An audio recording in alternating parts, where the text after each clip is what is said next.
Des voitures empilées les unes sous les autres, des routes complètement recouvertes par les eaux, totalement impraticables.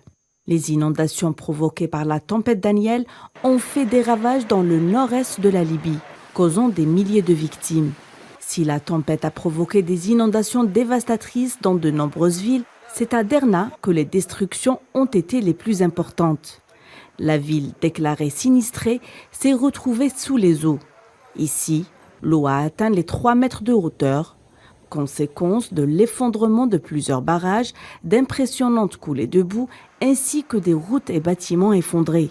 Les autorités municipales ont imposé un couvre-feu, ordonné l'évacuation de plusieurs zones par mesure de sécurité et les écoles enfermées.